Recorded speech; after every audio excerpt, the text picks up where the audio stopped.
ఆ స్టూడెంట్స్, మీరు ఎప్పుడైనా గమనించారా? మనం చదువుతునేటప్పుడు డిగ్రీలో కానీ బీటెక్లో కానీ ఫస్ట్ ఇయర్ ఫస్ట్ సెమిస్టర్లో సి లాంగ్వేజ్ని ఎందుకు పెడతారు? సి లాంగ్వేజ్ ఎందుకు ఉంటుంది? చాలా లాంగ్వేజ్లు ఉన్నాయి కదా, ప్రోగ్రామింగ్ లాంగ్వేజెస్.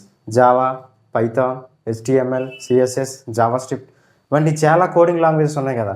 కానీ మనకి ఫస్ట్ ఇయర్ ఫస్ట్ సెమిస్టర్లో సి లాంగ్వేజ్ ఒకటే ఉంటుంది. ఎందుకు అని మీరు ఎప్పుడైనా ఆలోచించారా? లేదా మన గ్రాడ్యుయేషన్ పూర్తి అయిపోయిన తర్వాత సాఫ్ట్వేర్ సైడ్ వెళ్ళాలనుకుంటే మనకు ఎవరైనా ఫస్ట్ సజెస్ట్ చేసేది ముందు సి లాంగ్వేజ్ నేర్చుకో, తర్వాత ఏది నేర్చుకున్నా సరే ఈజీగా ఉంటుంది అని ముందు సజెస్ట్ చేస్తారు. అసలు ఎందుకు సి లాంగ్వేజ్ మొదట నేర్చుకోవాలి అనే దాని గురించి ఈరోజు మనం తెలుసుకుందాం. ముందు సి లాంగ్వేజ్ని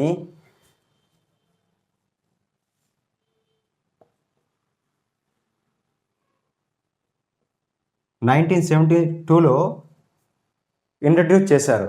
ఎవరు?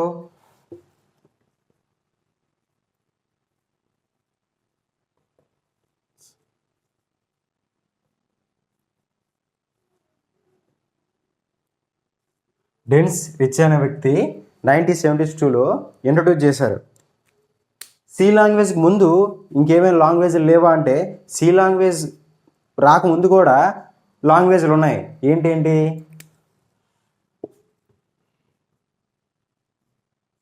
ఏఎల్, జిఓఎల్, ఇంకోటి బీసీ, పిఎల్ అండ్ బి అనే లాంగ్వేజెస్. సి లాంగ్వేజ్ రాకముందు కూడా ఈ 3 లాంగ్వేజ్లు ఉండేవి, programming languages. But C language 1972లో డెన్స్ రిచ్ అనే వ్యక్తి బి లాంగ్వేజ్ని ఎవల్యూషన్ చేసి 1972లో సి లాంగ్వేజ్ని కనుక్కోవడం జరిగింది.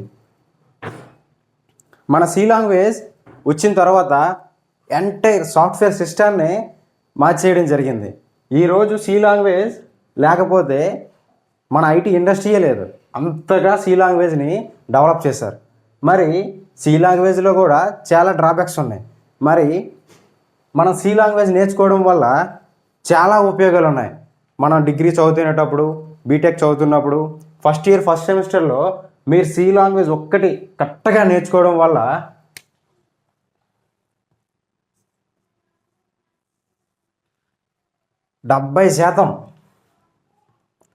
70% కంప్యూటర్ సైన్స్ సంబంధించిన సబ్జెక్టులన్నీ ఈజీగా అర్థమైపోతాయి, ఈజీగా నేర్చుకోవచ్చు.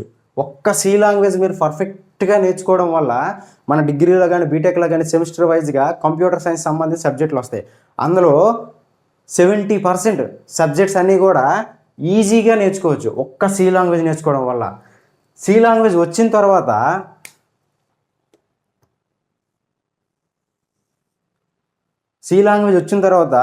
సి లాంగ్వేజ్ని బట్టి, సి లాంగ్వేజ్ను ఆధారంగా తీసుకొని చాలా లాంగ్వేజ్ని తయారు చేశారు, చాలా లాంగ్వేజెస్ని క్రియేట్ చేయడం జరిగింది. ఒక్క మీరు సి లాంగ్వేజ్ నేర్చుకోవడం వల్ల సి, C++, C#,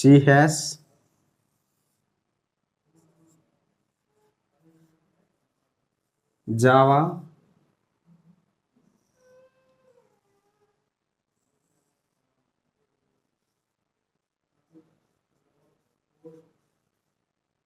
పైథాన్,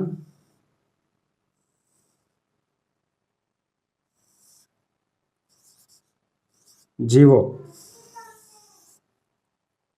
చూడండి, ఇక్కడ ఒక్క సి లాంగ్వేజ్ నేర్చుకోవడం వల్ల ఇన్ని లాంగ్వేజ్లు మనం ఈజీగా అర్థం చేసుకోవచ్చు. ఎందుకంటే ఈజీగా నేర్చుకోవచ్చు, ఎందుకంటే సి లాంగ్వేజ్ని బట్టే ఇవన్నీ కూడా తయారు చేయబడ్డాయి. ఇవే కాదు, ఇంకా చాలా లాంగ్వేజ్లు ఉన్నాయి సి లాంగ్వేజ్ని ఆధారంగా తీసుకొని ఇంట్రడ్యూస్ చేసిన లాంగ్వేజ్లు. సి లాంగ్వేజ్ని ఆధారంగా తీసుకొని తయారు చేసిన లాంగ్వేజ్లు చాలా ఉన్నాయి, గ్రూప్ ఆఫ్ లాంగ్వేజెస్. ఒక్క సి లాంగ్వేజ్ మీరు పర్ఫెక్ట్గా నేర్చుకోండి. మీ కాలేజీలో ఫ్యాకల్టీ సరిగ్గా లేకపోయినా, మీ కాలేజీలో టీచింగ్ సరిగ్గా చెప్పకపోయినా సరే, ఫస్ట్ ఇయర్ ఫస్ట్ సెమిస్టర్లో డిగ్రీ కానీ బీటెక్లో కానీ ఫస్ట్ ఇయర్ ఫస్ట్ సెమిస్టర్లో సి లాంగ్వేజ్ని ఒక్కటి పర్ఫెక్ట్గా నేర్చుకోండి. తర్వాత సెకండ్ సెమిస్టర్లో సి లాంగ్వేజ్ పర్ఫెక్ట్గా నేర్చుకోవడం వల్ల తర్వాత వచ్చే సెకండ్ సెమిస్టర్లో కూడా ప్రాబ్లమ్ సాల్వింగ్ యూజింగ్ సి అని, తర్వాత థర్డ్ సెమిస్టర్లో జావా, డిబిఎంఎస్లో ఎస్క్యూఎల్, తర్వాత డేటా స్ట్రక్చర్స్, తర్వాత డేటా స్ట్రక్చర్స్ అల్గారిథమ్స్, తర్వాత పైథాన్, తర్వాత ఎస్క్యూఎల్ వంటి లాంగ్వేజ్లు మీకు సెమిస్టర్ వైజ్గా వస్తుంటాయి. సో సెమిస్టర్ వైజ్గా కూడా మీరు ఈ ఒక్క సి లాంగ్వేజ్ నేర్చుకోవడం వల్ల ఈ సెమిస్టర్ వైజ్గా వచ్చిన కంప్యూటర్ సబ్జెక్టులన్నీ ఈజీగా అర్థమవుతాయి. ఎందుకో చెప్తాను చూడండి. మనం ఏ ప్రోగ్రామింగ్ లాంగ్వేజ్లోనైనా సరే బేసిక్గా 5 నేర్చుకోవాలి, ఖచ్చితంగా నేర్చుకొని తీరాలి. 5 కానీ మీరు నేర్చుకుంటే, బేసిక్గా 5 టాపిక్స్ కానీ మీరు నేర్చుకుంటే ఏ ప్రోగ్రామింగ్ లాంగ్వేజ్ అయినా సరే మీరు ఒక ఆట ఆడుకోవచ్చు.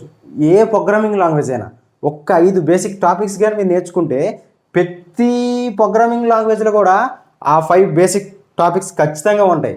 ఆ 5 బేసిక్ టాపిక్స్నే సి లాంగ్వేజ్ ద్వారా తీసుకోవడం జరిగింది. సి లాంగ్వేజ్ ద్వారా మిగతా అన్ని ప్రోగ్రామింగ్స్ లాంగ్వేజ్లో ఇంప్లిమెంట్ చేశారు. సి లాంగ్వేజ్లో ఆధారంగా చేసుకొని సి లాంగ్వేజ్లో ఉన్న కీవర్డ్స్ని, సి లాంగ్వేజ్లో ఉన్న టోకెన్స్ని, సి లాంగ్వేజ్లో ఉన్న డేటా టైప్స్ని, సి లాంగ్వేజ్లో ఉన్న వేరియబుల్స్ని, సి లాంగ్వేజ్లో ఉన్న లూప్స్ని, సి లాంగ్వేజ్లో ఉన్న ఫంక్షన్స్ని బట్టి ప్రతి ప్రోగ్రామింగ్ లాంగ్వేజ్లో ఇప్పుడు ప్రపంచాన్ని ఏలుతున్న Python, Java, AI, artificial intelligence, ML కూడా లాస్ట్కి సిని ఆధారంగా చేసుకొని తయారు చేయబడింది. అది ముఖ్యంగా మీరు ఒక్క సి లాంగ్వేజ్ నేర్చుకోవడం వల్ల ఇన్ని బెనిఫిట్స్ పొందుతారు. ఒక్క సి లాంగ్వేజ్ ఖచ్చితంగా నేర్చుకుంటే మీరు ప్రతి సెమిస్టర్లో తక్కువలో తక్కువగా అట్లీస్ట్ మీకు ప్రతి సెమిస్టరు కంప్యూటర్ సబ్జెక్టు 70 మార్క్స్ ఉంటే మీరు ఈజీగా 40 మార్క్స్ గెయిన్ చేయొచ్చు. ఏంటంటే పైథాన్కి, జావాకి, C++కి, సికి, గోవాకి, జియో అంటే గోల్యాండ్ అనమాట. ఇది ఒక programming language. And data structures and డిబిఎంఎస్లో ఎస్క్యూఎల్లో ఒక 2 యూనిట్స్ ఉంటాయి. సో ఈ సబ్జెక్టులన్నీ కూడా ఒక్క సి లాంగ్వేజ్ మీరు పర్ఫెక్ట్గా నేర్చుకోవడం వల్ల ఈ సబ్జెక్టులు మిగతా కంప్యూటర్ ప్రోగ్రామింగ్స్ లాంగ్వేజ్ ఇప్పుడు ఏవైతే చెప్పానో C language, Java, Python, SQL and డిబిఎంఎస్లో 2 యూనిట్స్ ఉంటాయి. ఎస్క్యూఎల్ అనేది ఒకటి, తర్వాత డేటా స్ట్రక్చర్స్ ఒకటి, డేటా స్ట్రక్చర్స్ అల్గారిథం ఒకటి. ఇవన్నిటిలో కూడా సి లాంగ్వేజ్ని ఇంప్లిమెంటేషన్ చేశారు. కాబట్టి సి లాంగ్వేజ్ ఒక్కటి మీరు పర్ఫెక్ట్గా నేర్చుకోవడం ద్వారా ప్రతి సెమిస్టర్లో కూడా ప్రతి కంప్యూటర్ సబ్జెక్టులో కూడా 70 మార్కులకి 40 మార్కులు ఒక్క సి లాంగ్వేజ్ ద్వారా వస్తాయి. సో అంత బెనిఫిట్ ఉంది సి లాంగ్వేజ్లో. సో మీరు ప్రతి ప్రోగ్రామింగ్ లాంగ్వేజ్లో 5 బేసిక్ టాపిక్స్ నేర్చుకోవాలి, ఖచ్చితంగా నేర్చుకోవాలి.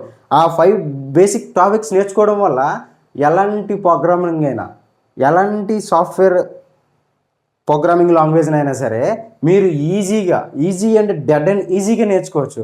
ఆ 5 బేసిక్ టాపిక్స్ని కూడా సి లాంగ్వేజ్లో నుంచి తీసుకొని మిగతా ప్రోగ్రామింగ్ లాంగ్వేజ్లో ఇంప్లిమెంట్ చేశారు. సో ఆ 5 బేసిక్ టాపిక్స్ ఏంటో చెప్తాను చూడండి.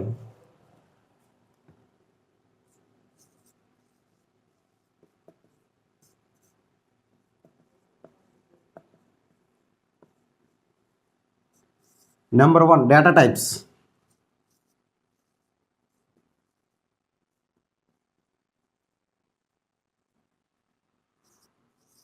Number 2, variables.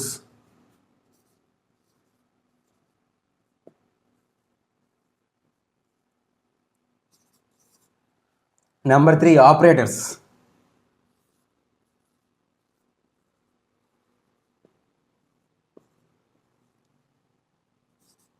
Number 4, functions.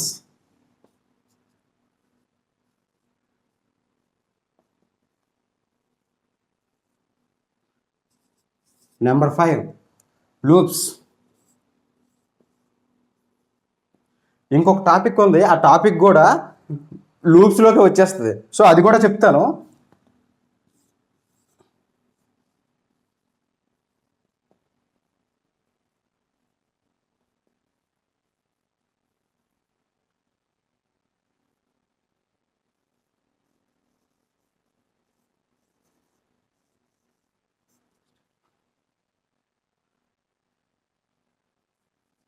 Conditional statements.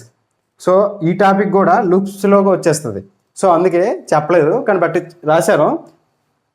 ఈ కండిషనల్ స్టేట్మెంట్స్ కూడా లూప్స్లోకే వచ్చేస్తుంది. సో మీరు ప్రతి టాపిక్లో కూడా ప్రతి ప్రోగ్రామింగ్ లాంగ్వేజ్లో కూడా మీకు ఫస్ట్ యూనిట్లో డిగ్రీలో కానీ బీటెక్లో కానీ పైథాన్ వచ్చినా, జావా వచ్చినా, సి వచ్చినా, C++ వచ్చినా అండ్ SQL వచ్చినా, ఏది వచ్చినా సరే ఫస్ట్ ఇంట్రడక్షన్లో ఫస్ట్ యూనిట్లో ఫండమెంటల్లో ఖచ్చితంగా ఈ టాపిక్స్ ఉంటాయి. ఈ టాపిక్స్ లేనిదే ఏ ప్రోగ్రామింగ్ లాంగ్వేజ్ కూడా చెప్పబడలేదు ఇంతవరకు. ఖచ్చితంగా మీరు జావా చూసుకోండి, పైథాన్ చూసుకోండి, SQL చూసుకోండి అండ్ డేటా స్ట్రక్చర్స్ చూసుకోండి అండ్ డేటా చేసి అల్గారిథం చూసుకోండి. సి లాంగ్వేజ్లో ఉన్న ఈ టాపిక్స్ని ఇప్పుడు చెప్పిన మిగతా అన్ని లాంగ్వేజ్ల్లో ఇంట్రడ్యూస్ చేయడం జరిగింది. సో డేటా టైప్స్ లేనిదే అసలు మీరు ఏ వాల్యూని కూడా స్టోర్ చేయలేరు. ఏ వాల్యూని స్టోర్ చేయాలనే దాన్ని డేటా టైప్ డిసైడ్ చేస్తే ఎందులో స్టోర్ చేయాలనేది వేరియబుల్ డిసైడ్ చేస్తుంది. ఆపరేటర్స్ లేనిదే ఏ ప్రోగ్రామ్ లేదు. అసలు ఏ ప్రోగ్రామింగ్ లాంగ్వేజ్ మీరు హ్యాండిల్ చేయాలన్నా సరే ఆపరేటర్స్. ఎగ్జాంపుల్గా చెప్పాలంటే ఒక బస్సు డ్రైవర్కి బస్సు నడపాలంటే స్టీరింగు, బ్రేకు, యాక్సిలేటరు అండ్ అటువైపు left mirror, right mirror, clutch, ఈ ఆపరేటర్స్, ఇవన్నీ ఆపరేటర్స్ ఆ డ్రైవర్కి. అవి లేకపోతే బస్సు నడపడం ఎంత కష్టమో ఈ ఆపరేటర్స్ లేకపోతే ప్రోగ్రామింగ్ లాంగ్వేజ్ నేర్చుకోవడం కూడా అంత కష్టం. అసలు ప్రోగ్రామింగ్ లాంగ్వేజే లేదు ఈ ఆపరేటర్స్ లేకపోతే. ఆపరేటర్స్ని యూజ్ చేసే ఎలాంటిదైనా సరే ఇంప్లిమెంట్ చేస్తారు. ఏ గేమింగ్ అయినా, ఏ సాఫ్ట్వేర్ అప్లికేషన్స్ అయినా, ఏ సాఫ్ట్వేర్ డెవలప్ చేయాలన్నా సరే ఆపరేటర్స్నే యూజ్ చేస్తారు ఖచ్చితంగా. ఆపరేటర్స్ అంత కీలకం ఏ ప్రోగ్రామింగ్ లాంగ్వేజ్కే. తర్వాత ఫంక్షన్స్ సి లాంగ్వేజ్లో ఫంక్షన్స్ అంటారు, జావా, పైథాన్ వీటిల్లో మెథడ్స్ అంటారు. అంతే డిఫరెన్స్. సి లాంగ్వేజ్కి వచ్చేసరికల్లా ఫంక్షన్స్ అంటారు, జావాలో, పైథాన్లో, మిగతా వీటిల్లో మెథడ్స్ అంటారు. అంతే. Method declaration, method calling, function calling అని అంటాం చూసారా. సో సి లాంగ్వేజ్లోనే ఫంక్షన్స్ అని అంటాం, మిగతా వీటిల్లో మెథడ్స్ అని అంటాం. అంతే, మిగతాదంతా సేమ్. తర్వాత లూప్స్ అంటే తెలుసు, రిపీటెడ్గా చేసే పనిని. అంటే మనకి ఎగ్జాంపుల్గా చెప్పాలంటే మనకి మార్క్స్ వస్తాయి. ఒక లింక్ ఇస్తారు, ఆ లింక్లో మన రోల్ నెంబర్ ఎంటర్ చేయగానే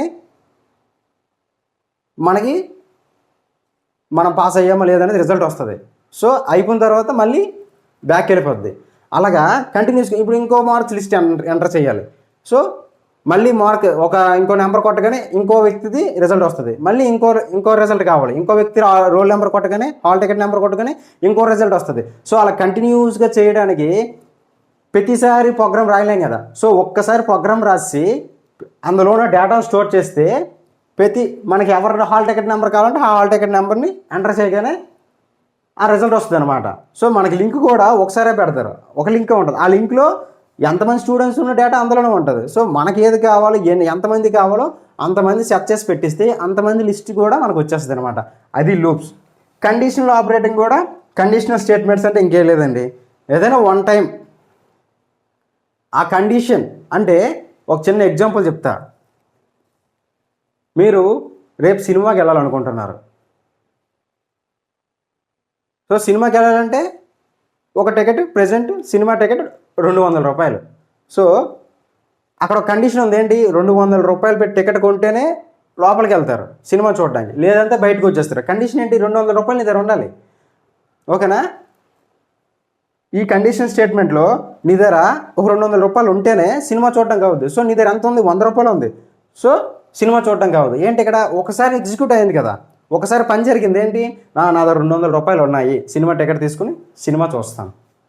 లేదా నా దగ్గర 100 రూపాయలే ఉంది, సో సినిమా చూడడానికి అవ్వదు. అదేనమాట కండిషన్ స్టేట్మెంట్స్ అనమాట. అది ఒక కండిషన్ ట్రూ అయితే కానీ ఎగ్జిక్యూట్ అవ్వదు, కండిషన్ ఫాల్స్ అయితే ప్రోగ్రామ్ ఫెయిల్ అయిపోతుంది అనమాట, ఎల్స్లోకి వచ్చేస్తుంది అనమాట. అది కండిషన్ స్టేట్మెంట్స్. సో మీరు ఖచ్చితంగా ప్రతి ప్రోగ్రామింగ్ లాంగ్వేజ్లో కూడా ఈ 5 బేసిక్స్ టాపిక్స్ని ఖచ్చితంగా నేర్చుకొని తీరాలి. ప్రతి ప్రోగ్రామింగ్ లాంగ్వేజ్ నీకు రావాలన్నా సరే ఏదైనా చూసుకోండి, జావా, పైథాన్, CSS, SQL వంటివి, డేటా స్ట్రక్చర్స్ వంటివి ఏ ప్రోగ్రామింగ్ లాంగ్వేజ్లో అయినా సరే ఇది లేకున్నా, ఈ 6 టాపిక్స్ లేకున్నా ఇంతవరకు కూడా ఏ ప్రోగ్రామింగ్ లాంగ్వేజ్ని ఇంప్లిమెంట్ చేయబడలేదు. అది గుర్తుపెట్టుకోండి, ఓకేనా. రెండోది, ఇప్పుడు మీరు స్టూడెంట్ కాబట్టి, డిగ్రీలో కానీ బీటెక్ స్టూడెంట్స్ కాబట్టి సెమిస్టర్ వైజ్గా చెప్తాను. ఫస్ట్ సెమిస్టర్లో సి లాంగ్వేజ్ అందరికీ కామన్ ఉంటుంది.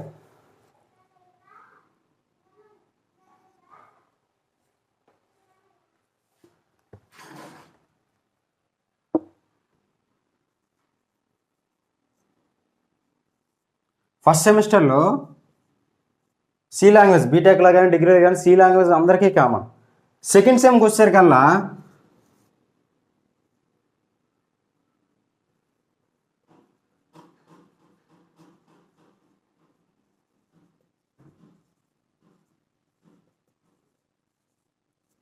ప్రోగ్రామ్ సాల్వింగ్ యూజింగ్ సి అని ఒకటి ఉంటుంది. సేమ్ అదే, ఇక్కడ first semester C language, so ఇక్కడ ఇంట్రడక్షన్ టు సి అని ఉంటుంది. సెకండ్ సెమ్లో ప్రోగ్రామ్ సాల్వింగ్ సి అని ఉంటుంది. ఇంకా థర్డ్ సెమిస్టర్కి వచ్చేసరికల్లా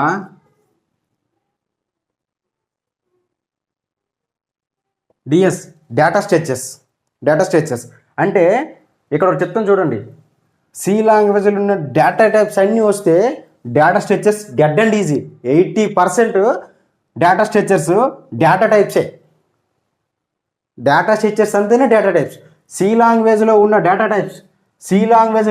టైప్స్ కానీ మీరు పర్ఫెక్ట్గా నేర్చుకుంటే థర్డ్ సెమిస్టర్లో డేటా స్ట్రక్చర్స్ అనే టాపిక్ ఒక సబ్జెక్టు 90% క్రాస్ చేసేస్తారు మీరు. 90% సి లాంగ్వేజ్లో ఉన్న డేటా టైప్స్ కానీ మీరు పర్ఫెక్ట్గా నేర్చుకుంటే డేటా స్ట్రక్చర్స్లో 90% క్రాస్ చేసేస్తారు మీరు. తర్వాత డేటా స్ట్రక్చర్స్ అల్గారిథం, సేమ్ ఇది అంతే. అల్గారిథం అంటే ఏంటో నెక్స్ట్ క్లాస్లో చెప్తాను. సో డేటా స్ట్రక్చర్స్ అల్గారిథంలో పేర్లోనే మనం చూసారా, డేటా స్ట్రక్చర్స్ అంటే డేటా టైప్స్ కానీ మీకు పర్ఫెక్ట్గా వస్తే డేటా స్ట్రక్చర్స్ గెడ్ అండ్ ఈజీగా వచ్చేస్తుంది. తర్వాత ఫోర్త్ సెమిస్టర్లో కానీ మేబీ కొన్ని యూనివర్సిటీలు అంట, కొన్ని కాలేజీలు అంట మీకు తారుమారు అవ్వచ్చు. ఫస్ట్ సెమిస్టర్ సెకండ్ నేను చెప్పే ఆర్డర్ బట్టి కాకుండా ఫస్ట్ సెమిస్టర్ సెకండ్ సెమిస్టర్లో తారుమారు అవ్వచ్చు. ఫస్ట్ సెమిస్టర్లో ఉన్న సెకండ్ సెమిస్టర్ ఉండొచ్చు, సెకండ్ సెమిస్టర్లో ఉన్న థర్డ్ సెమిస్టర్ వస్తుంది. బట్ నేను చెప్పిన టాపిక్స్ అన్ని ఖచ్చితంగా డిగ్రీలో కానీ బీటెక్లో కానీ ఖచ్చితంగా వస్తాయి. తర్వాత జావా, అది ఫోర్త్ సెమిస్టర్ రావచ్చు, థర్డ్ సెమిస్టర్ రావచ్చు, మీ యొక్క కాలేజ్ యూనివర్సిటీ బట్టి ఉంటుంది. తర్వాత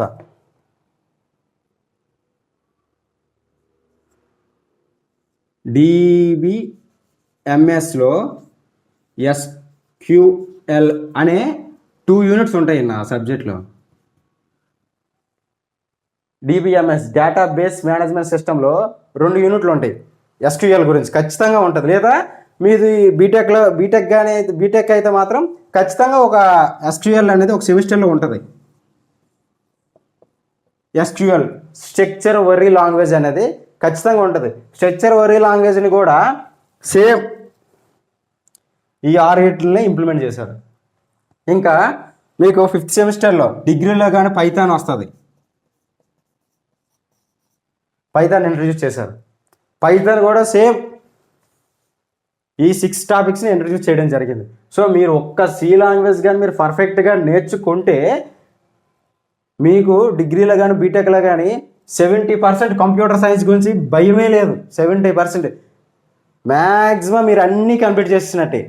ఒక్క సి లాంగ్వేజ్ కానీ మీరు పర్ఫెక్ట్గా నేర్చుకుంటే అందులో ఉన్న ప్రతి ప్రోగ్రామింగ్ లాంగ్వేజ్లో కూడా ఈ 6 టాపిక్స్ ఇంట్రడ్యూస్ చేశారు. ఈ 6 టాపిక్స్ కూడా సి లాంగ్వేజ్ బట్టి తీసుకుని ఇంప్లిమెంట్ చేశారు మిగతా 8లో, గుర్తుపెట్టుకోండి. సో అందుకే మీ కాలేజీలో ఫ్యాకల్టీ సరిగ్గా ఉన్నా లేకపోయినా సరే, మీ కాలేజీలో టీచింగ్ సరిగ్గా చెప్పినా చెప్పకపోయినా సరే, మీకు బోల్డ్ అండ్ సోర్స్ మన దగ్గరే ఉంది. మన యూట్యూబ్ ఉంది, గూగుల్ ఉంది, క్రోమ్ ఉంది, కంప్యూటర్ కోచింగ్ సెంటర్స్ ఉన్నాయి. సో నా ఛానలే మీకు ఒకవేళ కనిపించినా కనిపించకపోయినా మీకు సోర్స్ అనమాట. ఒకవేళ ఈ వీడియో మీరు చూస్తున్నట్టయితే ఖచ్చితంగా గుర్తుపెట్టుకోండి, మీరు ఫస్ట్ సెమిస్టర్లో ఒక్క 3 months మీరు కష్టపడితే సి లాంగ్వేజ్ మీద, మిగతా 3 years డిగ్రీ కానీ బీటెక్ కానీ 3 yearsలో వచ్చే ప్రతి కంప్యూటర్ టాపిక్ని ఈజీగా, కంప్యూటర్ సబ్జెక్ట్ని ఈజీగా యూటిలైజ్ చేసుకుంటారు. మీరు ఈజీగా సాల్వ్ చేసుకోగలరు, ఈజీగా పాస్ అయిపోగలరు. చెప్తాను కదా, ఇవన్నీ కూడా డిగ్రీ కానీ బీటెక్ కానీ 70 మార్క్స్కి ఒక సబ్జెక్ట్ అవుద్ది. 70 మార్క్స్లో 40 మార్క్స్ ఇవే వస్తాయి. What is data types, what is variable, what is operating systems, how many types operators, function, what is functions, what is loop, how many types loops, how many types conditional statements. So ఈ 6 టాపిక్సే ఖచ్చితంగా ప్రతి computer సబ్జెక్ట్లో కూడా వస్తాయి. Coding back హ్యాండ్లో use చేసే ప్రతి ఒక్క కంప్యూటర్ ప్రోగ్రామింగ్ లాంగ్వేజ్లో ఈ 6 టాపిక్స్ని ఇంట్రడ్యూస్ చేయడం జరిగింది. ఆ 6 టాపిక్స్ కూడా సి లాంగ్వేజ్ని బట్టి తీసుకోవడం జరిగింది. సో గుర్తుపెట్టుకోండి, సి లాంగ్వేజ్ మీరు పర్ఫెక్ట్గా నేర్చుకుంటే కళ్ళు మూసుకొని ఇవన్నీ ఈ సబ్జెక్ట్స్ అన్నీ కూడా కళ్ళు మూసుకొని పాస్ అయిపోతారు మీరు. ఒక్కొక్క ప్రోగ్రామింగ్ లాంగ్వేజ్ ఒక్కొక్క కొత్త టాపిక్ని ఇంట్రడ్యూస్ చేస్తుంది, కానీ అందులో మెయిన్గా ఉండేవి మాత్రం 6 టాపిక్స్. గుర్తుపెట్టుకోండి, మీరు ఖచ్చితంగా ఏ ప్రోగ్రామింగ్ లాంగ్వేజ్ నేర్చుకోవాలన్నా సరే లాస్ట్కి ఏఎల్,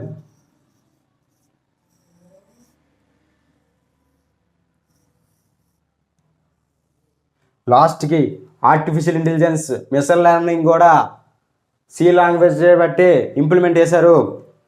పైథాన్,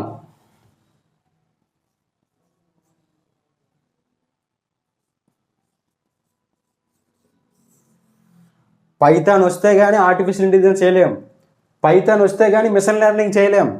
సో పైథాన్ రావాలంటే ముందు సి లాంగ్వేజ్ రావాలి. సి లాంగ్వేజ్ వచ్చిందంటే మీకు పైథాన్ ఈజీగా వచ్చేస్తుంది. సో మీరు పైథాన్ కానీ పర్ఫెక్ట్గా సి లాంగ్వేజ్ కానీ పర్ఫెక్ట్గా నేర్చుకుంటే పైథాన్ ఈజీగా వచ్చేస్తుంది. పైథాన్ వచ్చిందంటే ఇప్పుడు ప్రపంచాన్ని ఏలుతున్న one and only programming language artificial intelligence and machine learning, ఈ రెండు కూడా పైథాన్ మీద డిపెండ్ అయ్యి ఉన్నాయి. పైథాన్ ఒక్కడొస్తే machine learning and artificial intelligence ఈజీగా వస్తుంది, మీరేం కష్టపడక్కర్లేదు. గుర్తుపెట్టుకోండి. సో సి లాంగ్వేజ్ మాత్రం మీరు ఖచ్చితంగా పర్ఫెక్ట్గా నేర్చుకొని తీరాలి. నెక్స్ట్ క్లాసుల నుంచి సి లాంగ్వేజ్ స్టార్ట్ చేయడం జరుగుతుంది మన పీకే ఐటీ టెక్నాలజీలో. మీకు ఇంతవరకు మీరు వీడియో చూసి మీకు వర్త్ అనిపిస్తే మాత్రం సబ్స్క్రైబ్ చేసుకోండి, లైక్ కొట్టండి, మీ ఫ్రెండ్స్ అండ్ ఫ్యామిలీ మెంబర్స్కి షేర్ చేయండి. మీకు ఇంకేమైనా డౌట్స్ ఉన్నా సరే, ఇంకేమైనా టాపిక్స్ కావాలన్నా సరే వీడియో కింద కామెంట్ చేయండి, నేను ఖచ్చితంగా ఎక్స్ప్లెయిన్ చేస్తాను. మీరు చేసే డౌట్ నాకు తెలియకపోయినా సరే నా సీనియర్స్ కానీ, నా సీనియర్ ఫ్యాకల్టీస్ కానీ, నాకన్నా పెద్దవాళ్ళు ఉంటారు కదా, వాళ్ళు అడిగైనా సరే మీకు మన పీకే ఐటీ టెక్నాలజీ ద్వారా మీకు ఆ ఇన్ఫర్మేషన్ నేను అందిస్తాను. మీకు ఇంతవరకు మన వీడియోని చూసారంటే మీకు వీడియో ఎంతకంత వర్త్ అనిపిస్తే మాత్రం ప్లీజ్ సబ్స్క్రైబ్ చేసుకోండి, వీడియోని లైక్ చేయండి. మీకు ఏమైనా డౌట్స్ ఉన్నా సరే కామెంట్ చేయండి. Thank you for all. Once again మళ్ళీ చెప్తున్నా, సి లాంగ్వేజ్ మాత్రం పర్ఫెక్ట్గా నేర్చుకోండి. డిగ్రీ బీటెక్ మొత్తం సింపుల్గా మీరు ఆడుతూ పాడుతూ మిగతా 3 సంవత్సరాలు కూడా ఈజీగా క్రాస్ చేస్తారు ఒక్క సి లాంగ్వేజ్ నేర్చుకోవడం ద్వారా. First year first semester C language ఒక్క 3 నెలలు కష్టపడితే డిగ్రీలో కానీ బీటెక్లో కానీ 3 ఇయర్స్ ప్రశాంతంగా హ్యాపీగా ఉంటారు మీరు. అది థ్యాంక్ యూ ఫర్ ఆల్.